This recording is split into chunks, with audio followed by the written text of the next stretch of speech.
Today we're going to overhaul this water heater. It's about 15 years old in a rental property. Never been in service. So we're going to drain, change the heating elements, and the sacrificial anode rod. Okay, I turned off the water supply, hooked up the garden hose, opened the valve, and nothing comes out. That just tells me that it's just full of sediment in the bottom and the valve is totally blocked. So we'll have to clear that. Alright, I removed the valve totally, and you see a little black junk came out, but the water just barely getting through there. That is really plugged up. After a little poking with a screwdriver, you can see the flow's picked up a little bit. That's some more junk out of there. Once it drains down a bit, and pull that heating element out, and that'll allow us to clean a lot more of it. Okay, just pulled the upper heating element. It's coated with some real nasty stuff. The water comes spewing out and it smells like rotten eggs. The reason for that is what they call a sacrificial anode, which is put in there specifically to be eaten up by the chemicals and acids in the water. It helps protect the steel liner in the water heater. This is a comparison of the old anode laying right next to the new one. You can see all the aluminum has melted off of the old one, and it is just disgusting smell. Terrible stuff. But we'll get her back in there. First we're going to flush the whole system out, clear all the goop out of it, because all the metallic parts that are missing from here are down in the bottom of the tank. So we'll have to flush that out and get it cleaned up so it lasts a good long lifetime. Okay, so here I got the nice new anode and the new heating elements. This is the old anode. That is just really bad. And the heating element, you see it's coated with minerals, and that can't be heating anything. That's a 3500 watt. And this one is a 4500 watt. That's a mismatch. So we're going to put two 4500 watt heating elements in there, and we're going to get much more even heating and much faster recovery time after use of the hot water. And we'll get another 15 years out of this new anode when we put it all back together. Okay, I've installed the heating elements. Now I'm going to turn the water on, see if I can't force some more junk out of there. You see all the minerals and all the junk running around the floor here. There was lots more of that, but a lot of it ran on out the garage so far. So, turn on the water slowly. I want it to come gushing out of there hard.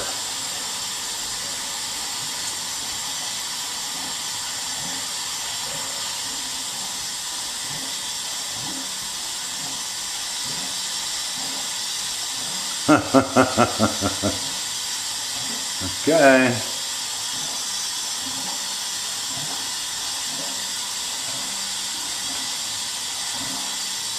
Water is fully on.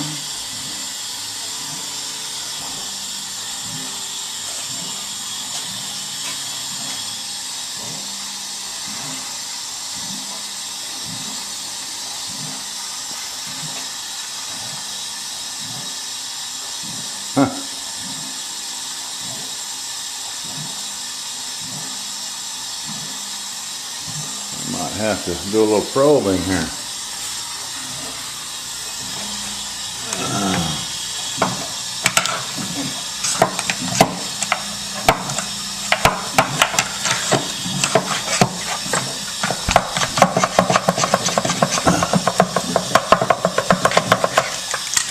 There we go.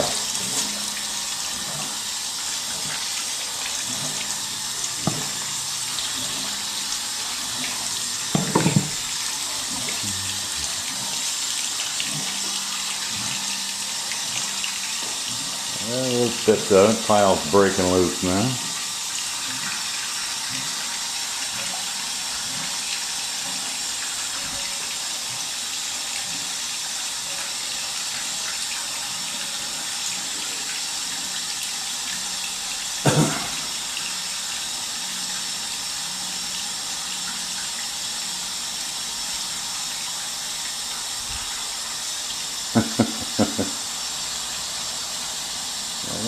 Oh, she's plugged up again.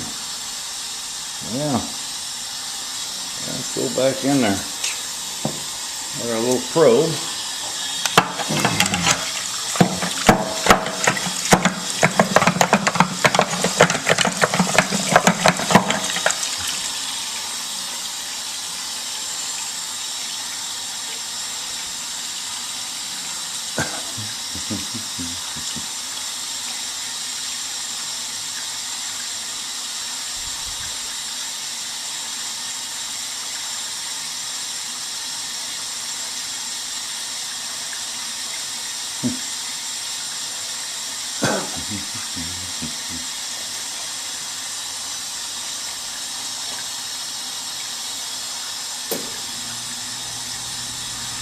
Oftentimes you pick up 2 or 3 gallons of this stuff coming out of one of these little things.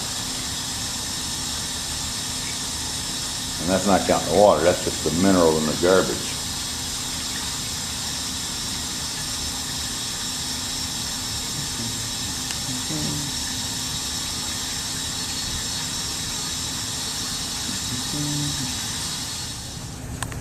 Okay.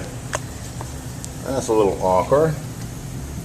I'm going to put that drain valve back in. First we'll coat it with some pipe dope. This is like glue sealant for the threads.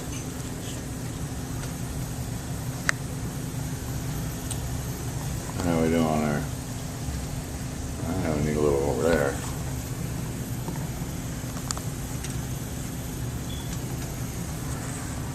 Okay.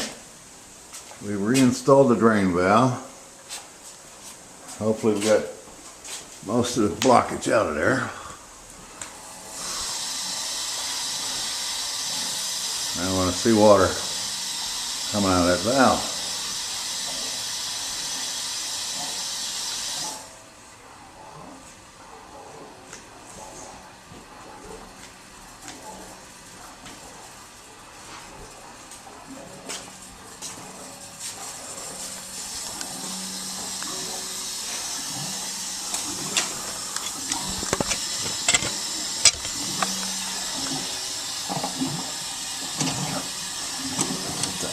Gap a little.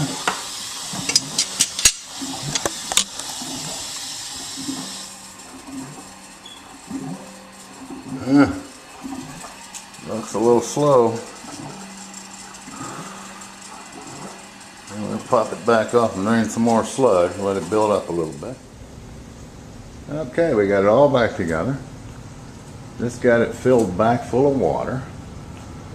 We took out about 3 gallons of lime and sediment out of the bottom of the tank. The last thing to do is to go over here and where are we at? Turn the power back on. About 30 minutes we'll have fresh water, hot, that doesn't smell like rotten eggs. We are done.